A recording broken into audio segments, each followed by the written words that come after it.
Lançar! Elas são pequenas, Faz você ficar em pedacinhos. mas mortais. Com uma arma mais leve, esse soldado pode ter mais vantagem.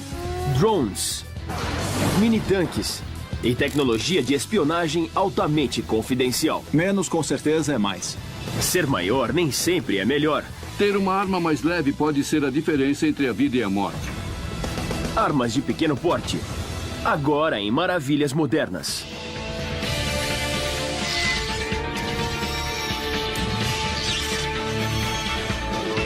Maravilhas Modernas. A evolução das armas segue duas tendências distintas. A busca pela criação de máquinas mortíferas maiores e mais potentes. E o que parece ser o oposto, o design de armas de fogo menores, mais leves e de maior mobilidade. Com o passar do tempo, a ideia é obter uma arma reunindo alcance, letalidade e precisão. Quando uma arma é desenvolvida, ela costuma ser pesada e grande. E o objetivo é ser muito potente. Mas para todas as categorias de armas, os engenheiros também trabalham para transformar o que é grande e volumoso em algo enxuto e maléfico. Portanto, rifles e fuzis ficaram menores. Metralhadoras ficaram menores. E para cada uma dessas armas pesadas, você tem o desenvolvimento de uma arma mais leve. Armas pequenas podem fazer coisas que armas maiores não fazem. Podem ser escondidas e levadas para mais longe com mais rapidez. Soldados com armas pequenas e leves podem levar mais suprimentos e munição. E com uma arma minúscula, espiões e criminosos podem sair impunes de assassinatos. Uma pistola pequenina desenvolvida no século XIX se tornou tão notória que introduziu uma era totalmente nova de armas de pequeno porte. A Derringer. Em 1865, uma Derringer, uma pistola de 15 centímetros tão pequena que cabe no bolso, foi usada para cometer um dos crimes mais chocantes da história americana. Todos nós conhecemos a história. Um ator exibicionista chamado John Wilkes Booth entrou furtivamente no camarote do presidente Abraham Lincoln no Teatro Ford e atirou na cabeça do presidente a queima-roupa. Mas por que Booth teve de se aproximar tanto de seu alvo? A Derringer, essa nova e pequenina pistola, não era precisa a longa distância. Espalharia balas por todo lado. As Derringers de hoje talvez se pareçam muito com as antigas, mas são bem diferentes por dentro. A Cobra Firearms, situada em Salt Lake City, fabrica cerca de 1.500 pequenas Derringers toda semana. O início de uma arma é aqui, isso vai dentro do cano. Em seguida fazemos as ranhuras. Essas ranhuras se chamam estrias, e é um dos avanços mais importantes no design desse tipo de arma. Pequenas estrias em espiral são talhadas dentro do cano. Durante sua trajetória, a bala passa por essas estrias e começa a girar. Quando ela deixa o cano, o giro continua, aumentando a estabilidade aerodinâmica e a precisão. Isso mantém a força centrífuga dessa bala, que segue numa direção só, em vez de ficar saltando no ar. Aplicado primeiramente em rifles, o uso de estrias passou para outras armas de fogo, tornando-as mais precisas frente a distâncias maiores. A Derringer que atingiu Lincoln tinha algumas estrias no cano, mas isso não foi suficiente para torná-la precisa a curta distância. As Derringers antigas também tinham um defeito: os canos eram mais largos que as balas. A pistola usada para matar Lincoln tinha um cano estriado calibre 44, mas a bala era calibre 41. Essa pequena diferença fez a bala dançar dentro do cano. Quando ocorreu o disparo, não se podia dizer em que direção a bala iria. Hoje, cada Derringer da Cobra tem o cano estriado e seu diâmetro é menor. Terminada a fase de estriamento, o cilindro é fundido no cano da arma. Agora temos o cano da nossa Derringer. Ele será acoplado à parte seguinte, elas seguirão todo o processo e teremos uma arma de fogo. Vamos começar com o importantíssimo orifício da trava. O cano e o corpo estão conectados ao orifício de trava. Isso permite que a arma abra e feche para ser municiada. Depois, o orifício da trava é perfurado. Após o posicionamento da trava, o cano ficará preso ao corpo da arma. As Derringers são fabricadas desde 1852. Com o assassinato de Lincoln, elas se tornaram tão conhecidas que outros fabricantes começaram a copiar o design, mas com uma diferença muito sutil. Se você olhar para uma Derringer verdadeira, fabricada por Derringer, vai ver que o nome tem um R só. Mas houve tentativas de copiar as armas dele, mesmo na época em que as fabricava. E o nome era escrito com 2 R's. Henry Derringer continuou a fabricar armas até sua morte em 1868. Mas a marca Derringer, escrita com 2 R's, acabou se tornando um termo genérico para qualquer pistola pequena ou de 2 projéteis. Outra grande diferença entre as Derringers do século XIX e as de hoje é a ênfase em segurança. A empresa Cobra se esforça para fabricar armas o mais seguras possível. Esse dispositivo de segurança que agregamos previne o que chamamos de disparo acidental. Se a arma está municiada e cai no chão e o cão é atingido, ela não vai disparar. 28 peças fabricadas individualmente entram na composição de cada Derringer da Cobra. Quando a peça está montada, a arma é testada. Queremos testar cada uma das armas antes de sair da fábrica, para que o usuário final tenha segurança. Pesando menos de 450 gramas e carregada com munição de calibre 22, essa Derringer virgem está pronta para sua estreia.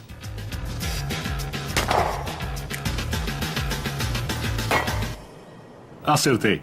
Desde o início, essa pequena Derringer agradou inúmeros portadores de arma.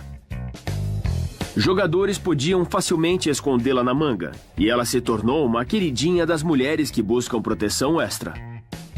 O uso mais comum teria sido entre as prostitutas que talvez precisassem se defender contra abordagens indesejadas. A Derringer continuou popular. Porém, com o crescente avanço da tecnologia, pequenas armas curtas foram ficando cada vez menores e mais baratas.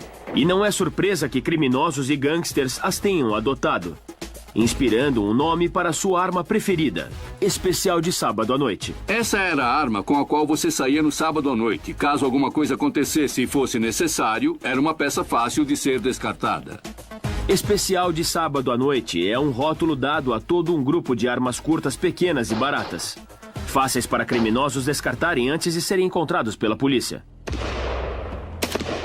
Com quase uma década de experiência no combate ao crime, George Wonderlick já viu um bocado de especiais de sábado à noite. A Astra 25 é uma dessas especiais de sábado à noite que ganhou uma certa notoriedade. É bem fácil de esconder, dá para esconder na mão e é fininha como uma carteira. Esta era a arma da vez. Na primeira metade do século XX, a violência dos gangsters explodiu nos Estados Unidos. Mais gangsters significava mais armas nas ruas, e quanto menor, melhor. Para um criminoso, a ocultação é de vital importância porque permite que você se aproxime e se afaste do local do crime sem realmente ser notado.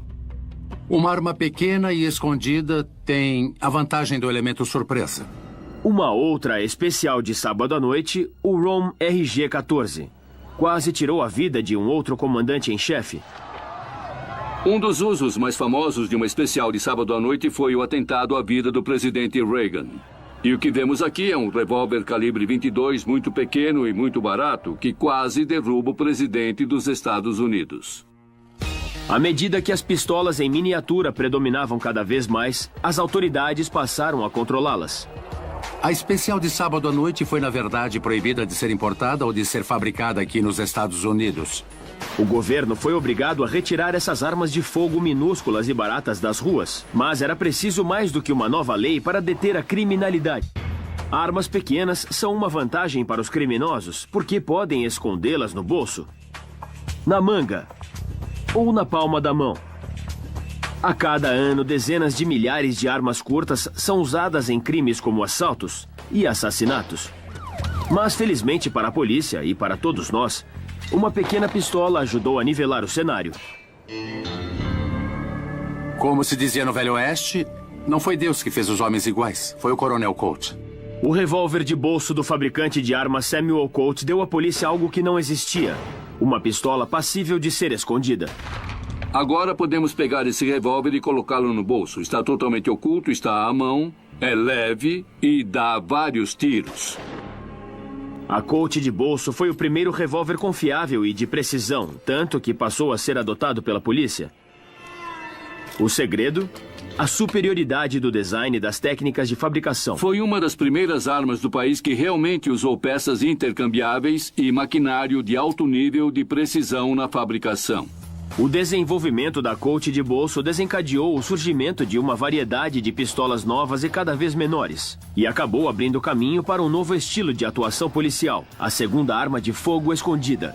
Pode levá-lo num coldre no tornozelo ou num bolso, mas costuma ficar escondido num lugar de acesso fácil, mas não óbvio. Chamada pelos policiais de peça de reserva ou último recurso de defesa, ela deixa os bandidos na dúvida. Um criminoso vai saber que em algum ponto do corpo daquele policial tem uma arma de reserva, mas não sabe onde está. Portanto, não pode tomar medidas para evitar seu uso. Armas de reserva costumam ser bem pequenas, costumam ter menos de 15 centímetros de comprimento. Mas quando um policial quer algo minúsculo, ele ou ela pode recorrer a calibre 22 cano curto. O mini revólver calibre 22 cano curto é a arma de fogo de menor tamanho fabricada atualmente. Essa arma minúscula tem só 10 centímetros de comprimento e pesa apenas 113 gramas. Pode ser escondida quase que em qualquer lugar do corpo, até onde você jamais pensaria esconder outras armas. Claro que os criminosos também portam armas de reserva. Os policiais devem estar atentos por pequenas armas escondidas. Você deve ser minucioso quando revistar um prisioneiro. Também tem que prestar atenção onde eles levam as mãos. Nunca se sabe quando podem pegar uma arma. O cano curto calibre 22 é a arma de menor tamanho que um policial talvez porte. Porém, há algo de menor tamanho ainda, a pistola Pinfire miniatura. Com menos de 5 centímetros de comprimento, essas mini-armas são a paixão dos colecionadores. O segredo que faz as Pinfire tão pequena está na munição. A Pinfire permite que a munição seja quase que insanamente pequena. Estamos falando de um tamanho total de 2 milímetros. Avanços no setor de munição também serviram de base para armas de tamanho reduzido, tendo a munição evoluído dos sistemas de pederneiras com varetas para cartuchos metálicos autossuficientes. As pistolas, rifles e fuzis puderam ficar menores também. A Pinfire miniatura atira de verdade. Mas essa arma dispara chamas e cartuchos brancos em vez de balas. Àquela altura não se falava em arma de fogo. Na verdade, se falava de um brinquedo ou uma miniatura. Pistolas não são as únicas armas com modelos em miniatura. Até as metralhadoras ficaram menores. Quando as equipes da SWAT querem uma arma com poder de fogo devastador, elas recorrem a essas mini metralhadoras. A P90.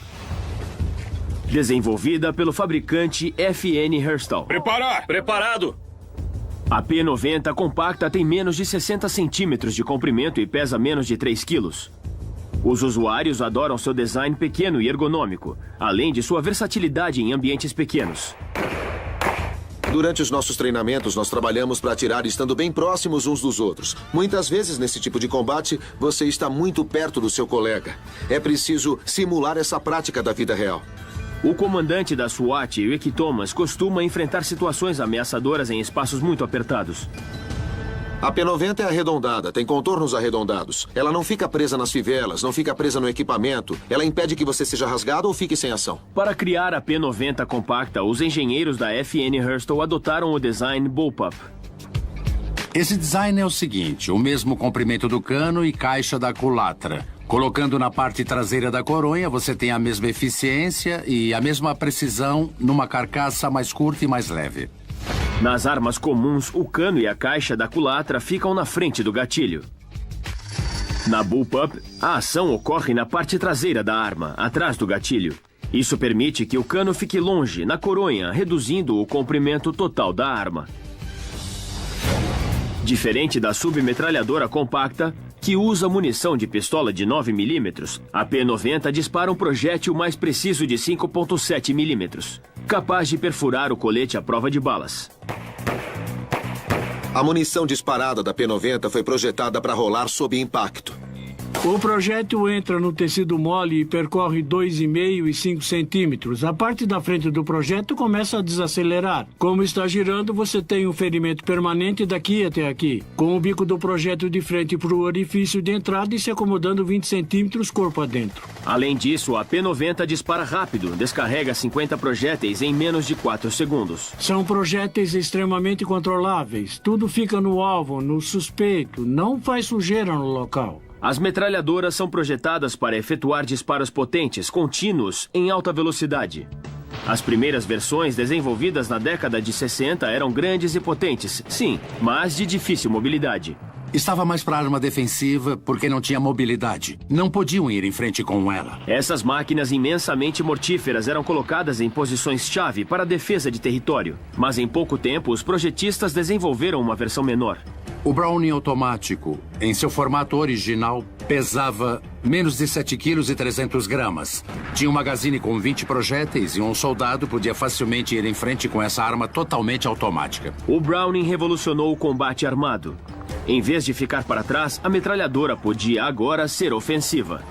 Na verdade, ela é usada para ajudar a tomar as posições inimigas. Essa transição oferece uma segunda geração no desenvolvimento da metralhadora. A P-90 de hoje é o auge de mais de 100 anos de tecnologia de metralhadoras, fornecendo o máximo poder de fogo num design compacto e portátil. Sua vantagem é a situação de combate em local pequeno. Você tem um magazine com 50 projéteis de alta capacidade, disparando em alta velocidade, e isso te dá a chance de colocar força letal num alvo a curtíssima distância. Durante séculos, o fuzil tem sido a principal arma dos combatentes. Ele pode não ser pequeno, mas seu alcance, precisão e poder de fogo tornaram-se crucial para o sucesso em combate. Porém, à medida que os estilos de batalha se desenvolveram, desde disparos em fileiras organizadas até o estilo de guerrilha, esconder, atirar e se deslocar, o fuzil também se tornou menor. Hoje, as forças americanas dependem do fuzil de assalto compacto e transportável. A versão atual é a menor e a mais leve já desenvolvida. O M4. O fuzil de assalto M4 é quase 20% menor do que seu antecessor. Hoje estou portando uma Carbine M4. É operada a gás, uma arma semiautomática, refrigerada a ar e dispara um projétil de 5,56 milímetros, do disparador semi ou do triplo. Hoje, em Fort Benning, Geórgia, o sargento Inkenbrandt e seu esquadrão estão aprendendo a operar esse fuzil de assalto de 76 centímetros, que pesa 3 quilos. Com ele, eu posso entrar e sair de veículos com mais rapidez, mais eficiência. Você pode entrar e evacuar locais muito mais rápido. Caminho livre! Nos últimos 150 anos, os avanços da engenharia e da tecnologia ajudaram a reduzir o tamanho do fuzil, desde o longo e volumoso mosquete, até chegar ao M4. Na Primeira Guerra Mundial havia incríveis rifles de ferrolho, que disparavam bem rápido e eram bem precisos, mas não tinham esse poder de fogo fulminante que um fuzil de combate semiautomático ou um fuzil de assalto totalmente automático. O antecessor do M4 que mudou o jogo foi o fuzil M1 semiautomático da Segunda Guerra Mundial. Pela primeira vez, as tropas não tinham que recarregar manualmente seus fuzis após cada tiro. O M1 deu origem a um novo estilo de combate: atirar e fazer manobras. Fuzis de combate com tiros rápidos e de precisão permitiam que metade do grupo disparasse fogo inibidor, enquanto o resto podia seguir em frente, passando de uma posição com cobertura para outra. O M1, o primeiro fuzil semiautomático que um único combatente podia levar em campanha. Quando a arma dispara, os gases expansores do projétil são direcionados para um cilindro, onde encontram um pistão e um êmbolo. O gás empurra o êmbolo para a parte de trás. Isso faz girar o ferrolho e ejetar o cartucho deflagrado, enquanto munição nova entra na câmara. Com o sucesso do M1, todas as tropas receberam fuzis semi ou totalmente automáticos. Na década de 60, surgiu uma versão ainda mais leve e menor: o M16. O M16 é muito mais leve do que tudo que já tínhamos visto. O cartucho foi reduzido de calibre 30 para calibre 22. Os homens podem ir mais longe e mais rápido com as armas que portam. O M-16 permitiu que as tropas se movessem mais rápido pelas selvas do Vietnã. O M4 de hoje, usado pela primeira vez em 94, é 25,4 centímetros mais curto e 680 gramas mais leve que o M-16. Eu prefiro o M4 porque é menor e mais leve que a maioria que existe por aí. É uma arma mais eficaz quando se trata de evacuar locais em ambientes urbanos. Sua precisão é de até 500 metros. É uma grande arma no geral. À medida que as condições de combate vão mudando, o fuzil de assalto continua evoluindo. Avanços em munição tipo caseless e a introdução de metais leves como o titânio e o scandium podem reduzir o tamanho do fuzil de assalto ainda mais. Lançar! Mas quando os combatentes precisam de algo ainda menor e mais potente, podem recorrer a esta bomba miniatura. A M67. Caminho livre! Tem só 10 centímetros de comprimento e pesa menos de 450 gramas. Mas a granada de fragmentação M67 de hoje cobre um raio de ação de 5 metros. E causa ferimentos graves até 15 de distância. Com essa granada, os combatentes têm uma bomba pequena o suficiente para ser lançada. As granadas são capazes de fazer coisas que nenhuma outra arma faz. Como elas explodem em todas as direções, é possível atingir o inimigo 360 graus ao redor do artefato. Além disso, as granadas fazem coisas que as bombas maiores não podem fazer. Como são tão pequenas, um soldado pode levar vários exemplares com ele. E enquanto bombas maiores devem ser lançadas de aviões, a granada precisa apenas de um combatente treinado. A primeira coisa a fazer é tirar a granada do colete. O uso dessa bomba de mão em combate tem sua cota de riscos. Por isso, a M67 foi criada com 3 dispositivos de segurança, para evitar que seja detonada acidentalmente. O anel metálico ou pino, juntamente com um clipe de segurança, mantém a isca em posição. Agora você vai inserir um dedo. Ou o dedo indicador, ou o dedo médio. Inserir um desses dedos e depois é só destravar. O gatilho da granada de mão é a alavanca. Uma vez arremessada, um dispositivo atinge o percussor acionando a espoleta, iniciando uma contagem. Uns 5 segundos depois, a granada explode. As granadas de mão existem há séculos. E, assim como a maioria das armas, tiveram seu tamanho reduzido. Os chineses criaram a primeira versão mais de 1000 anos atrás. No século VIII, os gregos e romanos colocavam fogo grego, um líquido altamente inflamável dentro de frascos de pedra e de cerâmica. Quando lançados, esses frascos explodiam e o líquido queimava tudo que tocasse. Nem a água apagava as chamas. Embora extremamente eficazes, as granadas só foram adotadas com as batalhas de trincheira da Primeira Guerra Mundial. Numa batalha de trincheira em trincheira, a granada fazia sentido porque ela pode ser lançada de uma posição com cobertura para uma outra posição com cobertura. Tem força explosiva e fragmentos suficientes para incapacitar ou matar um inimigo. O aperfeiçoamento das granadas continua. As armas se tornaram menores e mais potentes, mas há um perigo inerente. O problema com as granadas de mão é que geralmente vão espalhar fragmentos por um raio maior do que um soldado poderia lançar. Treinar combatentes de hoje com granadas de fragmentação M67 é um negócio sério. Os instrutores cobrem todos os cenários possíveis. Vamos repassar coisas que já ocorreram, talvez ocorram ou poderiam ocorrer enquanto estão nessa posição. O sargento vai dizer... Preparar para lançar? Preparar para lançar? Não. Preparar para lançar? Não. Que houve com o soldado que lançaria a granada? Ficou imóvel. Ficou imóvel. Se isso ocorrer no seu espaço, o sargento vai fazer 2 pontos de contato com a granada de mão. Afastar o braço, o outro braço, botá-lo de joelhos e motivá-lo. Ele vai cantar, conversar com ele, dizer algo que precisa ouvir. Agora Quando o soldado fica estiver preparado para lançar, Isso. ele será levantado. E o treinamento continua. Ficar imóvel no local de lançamento é apenas um dos problemas que os instrutores têm com os recrutas. O sargento vai se manifestar. Lançar. Senhores, o que acabou de acontecer? Soltou o braço guia. Ele soltou o braço, tentou ajoelhar enquanto lançava a granada. Se isso ocorrer, o sargento vai se manifestar. Granada no ponto de lançamento. Ele então vai fazer 2 pontos de contato, retirar você do local e os 2 vão pro chão, soldado e sargento. Isso é para garantir a sua segurança e para ele te proteger nessa hora. Se tudo estiver em ordem, o sargento vai se manifestar. Lançar. Bum. Uma das melhores situações para o uso da granada de mão é a evacuação de um local. Estar num ponto onde você não pode ver o local todo, mas sabe que tem um inimigo ali. A granada de fragmentação vai explodir tudo que houver ali. Milhares e milhares de pedacinhos. É nisso que ela transforma você. Os estilhaços vão te atingir. Enquanto a M67 é a granada de uso mais conhecido, outros tipos, como a granada incendiária, são extremamente eficazes. Uma granada incendiária não é para matar soldados inimigos, é para destruir equipamentos. Ela cria uma grande quantidade de energia química e calor e basicamente funde as peças de metal, inutilizando o equipamento. Um outro tipo de granada não é usado para destruir, mas para obstruir. Granadas de fumaça podem ser importantíssimas quando você quer avançar posição. Ela permite que você faça atrás da fumaça tudo o que precisa fazer sem ser visto pelo adversário. A atuação de snipers é preocupante no Iraque e no Afeganistão. Se detectou um sniper e tiver que atravessar uma área perigosa como uma estrada ou um riacho, a granada de fumaça é a obstrução perfeita para você atravessar uma área perigosa. Lançar! O que eu mais gosto na granada de mão M67 é o fato de poder causar mais vítimas mais rápido do que com a minha arma pessoal. Não dá para comparar com o poder de fogo que você tem com uma granada de mão. A busca pela compactação não se limita apenas às armas de fogo manuais.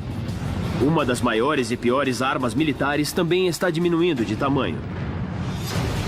Na Howie & Howie Technologies em Waterboro, Maine, os irmãos Mike e Jeff constroem veículos blindados de alta tecnologia, e o modelo levou a compactação a um nível totalmente novo: o Texugo.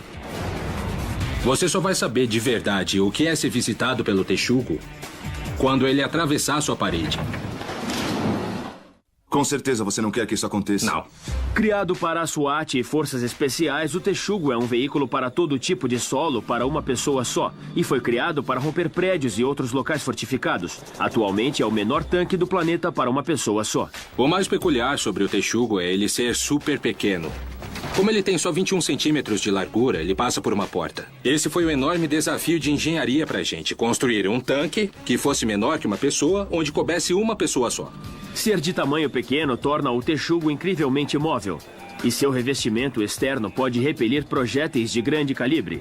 O formato da parte dianteira do Texugo é crucial para seu sucesso em campo. Quanto mais em ângulo esse veículo estiver em relação à pessoa que está atirando, melhor será a deflexão das balas.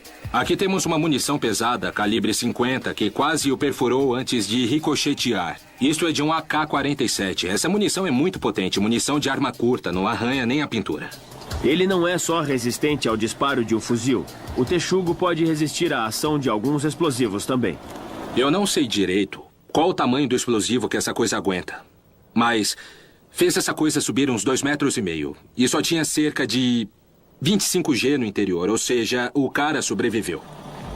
Invadir paredes sem ser convidado é a especialidade do Texugo.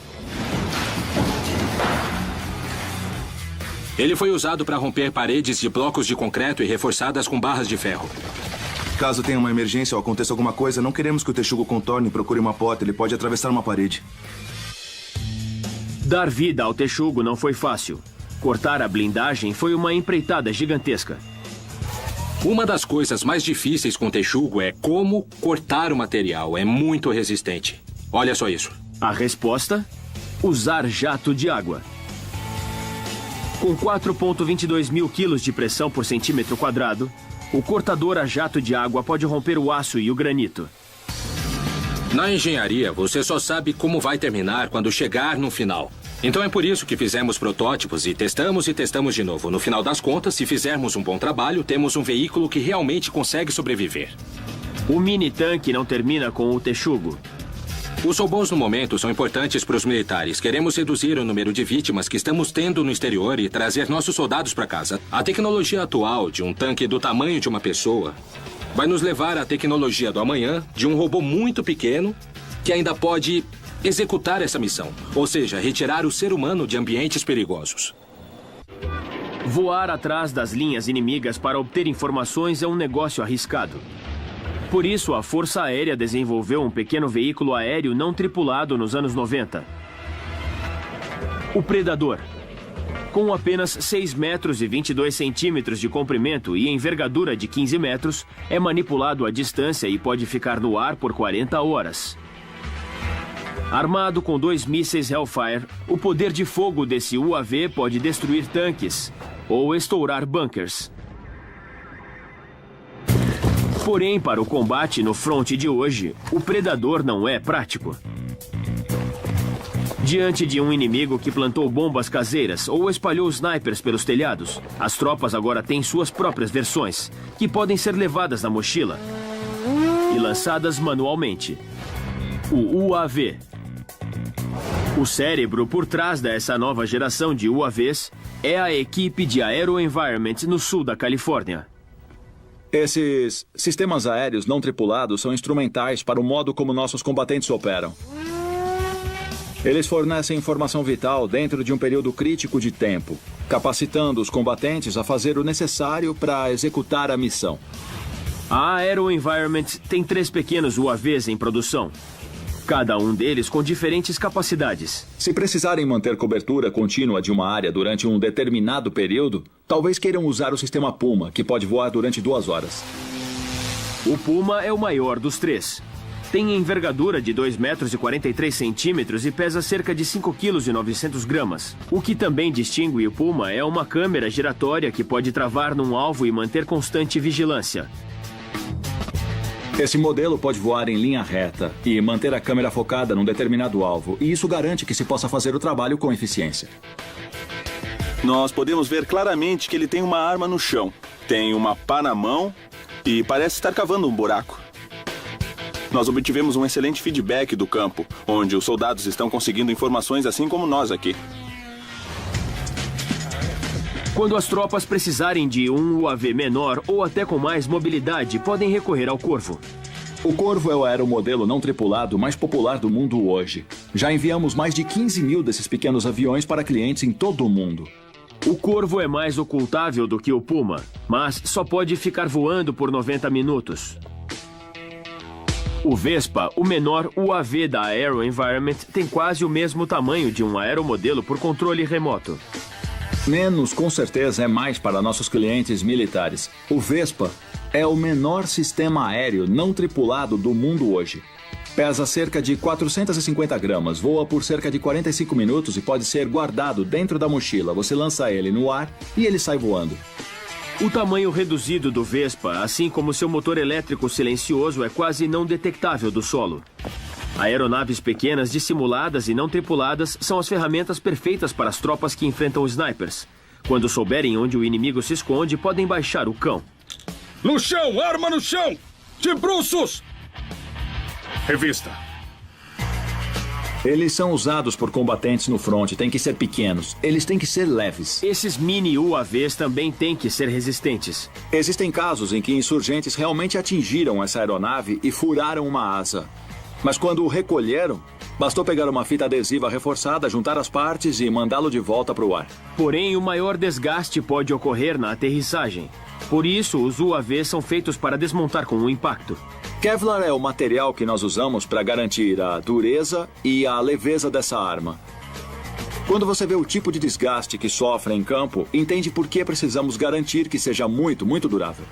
Mas as partes não se quebram. As tropas podem remontá-las. A AeroVironment tem mais um UAV em desenvolvimento que apresenta poder de fogo próprio. Nós também desenvolvemos um tipo de sistema totalmente novo, que, na verdade, está mais para munição do que para veículo. É o que nós chamamos de canivete. Esse pequeno canivete é disparado de um tubo lançador em solo. À medida que o avião se aproxima do alvo, o explosivo a bordo é armado. O canivete, então, se dirige para o alvo e explode. Ele atinge o alvo e elimina uma ameaça. Enquanto o canivete leva uma matriz de choque pequena e precisa, o objetivo de uma bomba nuclear é provocar o máximo de destruição possível.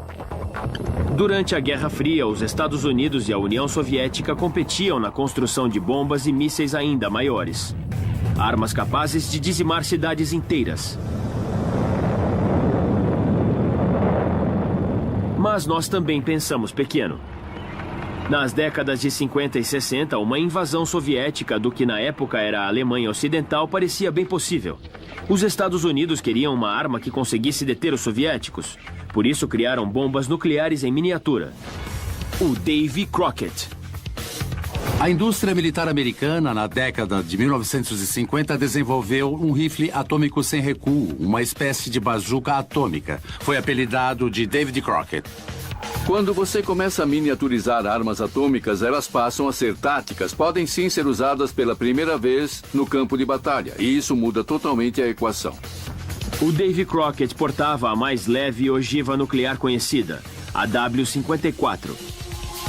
Com 28 centímetros de diâmetro e pesando 23 quilos, a W-54 era pequena e leve o suficiente para ser transportada por um homem. Tinha um tripé, você podia baixá-la ou disparar ali do Jeep mesmo. O alcance da Davy Crockett era pouco mais de 3 quilômetros. E, portanto, dependendo da potência da ogiva e da direção do vento, os operadores podiam estar em perigo.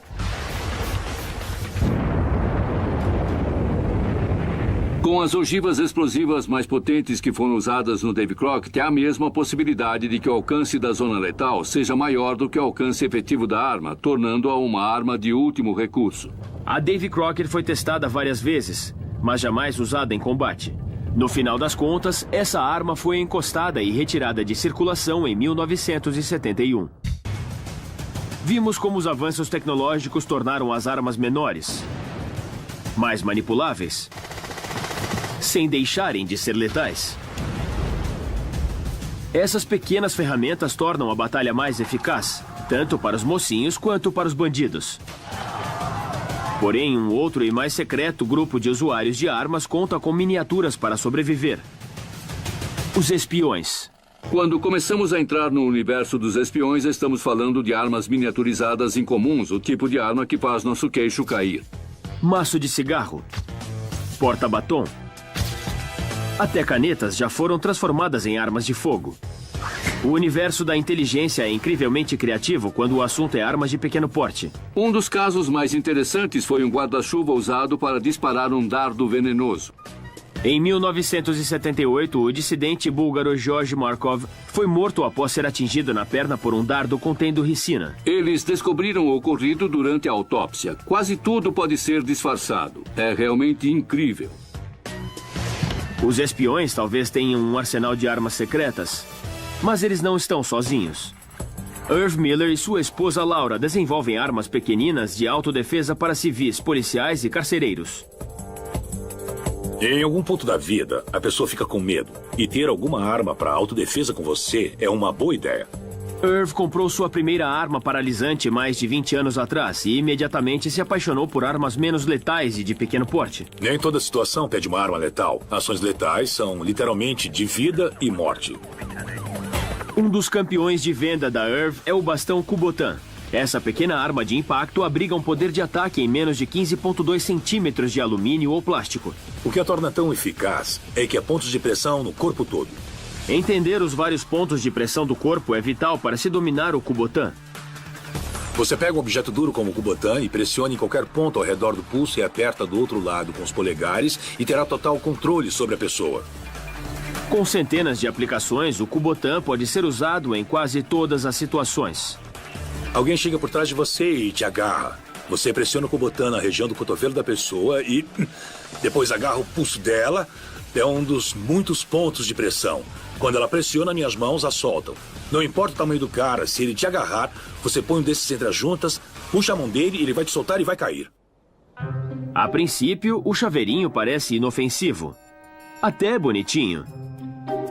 Mas bastou apertá-lo e ele vira uma devastadora arma de autodefesa. Outra arma que vendemos para ambientes pequenos são as stun guns. Essas armas emitem um choque elétrico paralisante. Os agentes da lei já usam isso há décadas. E mais recentemente ficou acessível ao público em geral. Uma stun gun funciona com bateria comum de 3 ou 9 volts. A energia percorre um conjunto de capacitores que produzem uma corrente de alta voltagem entre 100 mil e mais de 1 milhão de volts. O forte choque elétrico interrompe os sinais cerebrais emitidos para os músculos voluntários, paralisando-os. Os efeitos chegam a durar vários minutos. As armas de eletrochoque são comercializadas em vários formatos e tamanhos. Este modelo imita um celular. Todo mundo carrega um celular, mas este aqui tem uma luz de LED que vem a calhar. Mas o mais importante é ser uma stun gun. O que é ótimo nessas stun guns é que são pequenas, compactas, fáceis de esconder e têm grande potencial de ataque. As stun guns são tidas como armas de curto alcance. Caso precise de uma arma pequena, mas de maior alcance, pode recorrer a uma lata de spray pimenta. O que é o spray de pimenta? É uma mistura de pimentas fortes com alguns outros componentes que obrigam o corpo a fazer coisas involuntariamente. Os olhos se fecham, os pulmões parecem que vão se fechar, as vias aéreas e as mucosas começam a inchar e a pessoa para na hora de brigar. A pimenta usada no spray fabricado por Irv está na marca de 2 milhões de unidades de pungência da escala de Scoville, ou seja, 400 vezes mais forte do que a pimenta jalapeno. Só que Irv vende um spray de pimenta ainda mais potente. Chamamos de Operação Tática Especial Black Label e é indicada para situações mais graves. Já temos um spray de pimenta realmente horrível para começar. E aí agrega 2% de gás lacrimogênio. Combinado com pimenta, isso é perfeito para um desmonte respiratório. As equipes táticas podem alvejar com Black Label e com certeza incapacitar alguém em pouco mais de 1 segundo. Trabalhando com policiais e civis, Irv acredita que usar menor força letal é o primeiro passo em qualquer confronto físico. Ninguém quer tirar uma vida e, na maioria das situações, se você sacar e usar o spray de pimenta primeiro, a coisa fica feia rápido. Você usa o spray e saca sua arma. É assim que funciona. Das ruas da cidade aos campos de batalha. Enquanto as armas ficam mais potentes, a engenhosidade reduz o tamanho delas. Fazer arma grande é fácil. O difícil é tentar fazer algo que funcione para que um soldado possa levá-la para a batalha. Caminho livre. Seja para autodefesa contra um único desafeto, ou numa guerra de grande escala contra um exército de inimigos. As armas de pequeno porte ocupam um grande lugar nos arsenais de hoje. Lançar!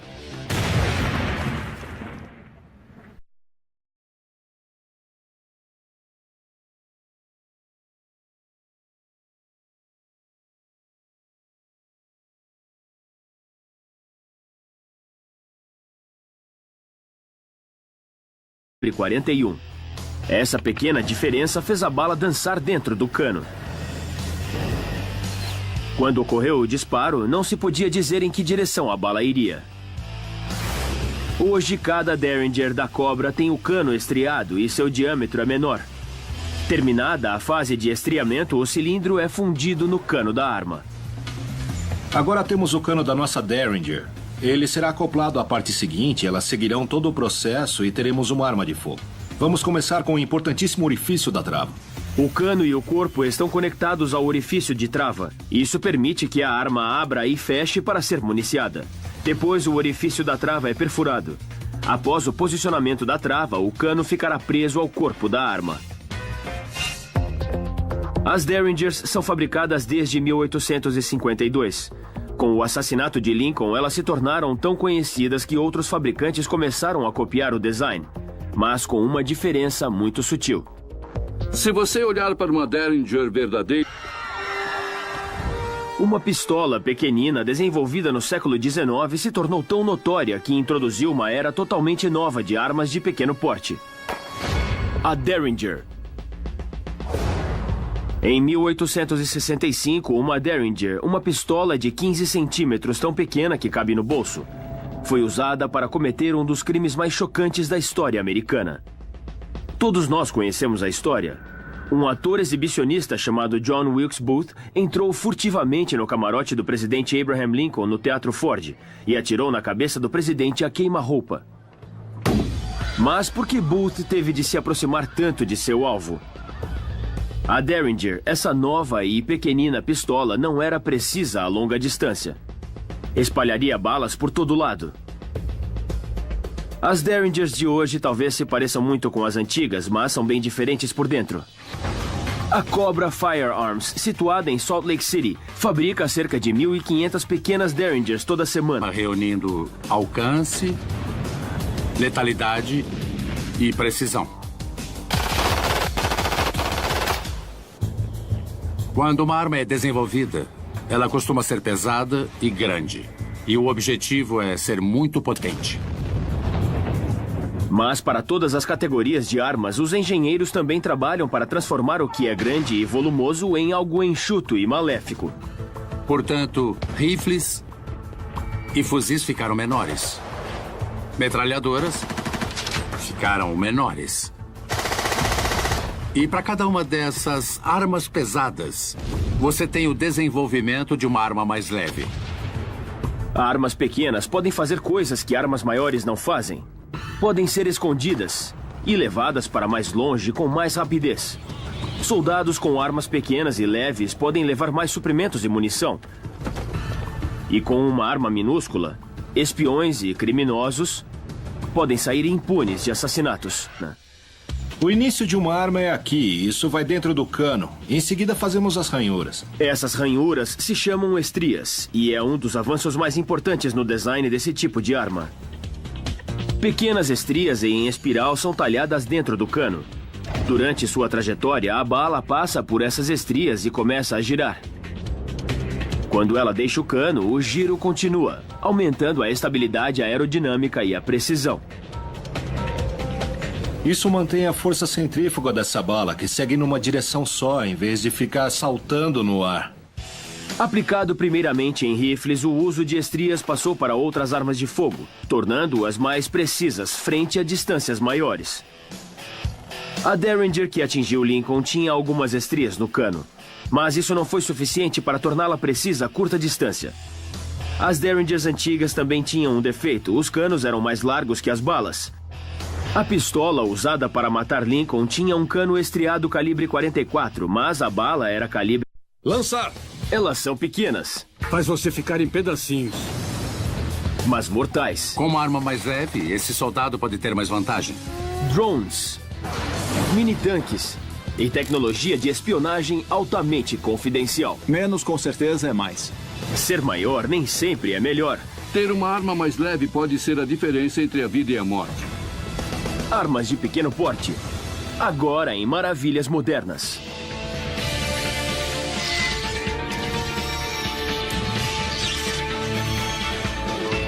Maravilhas modernas.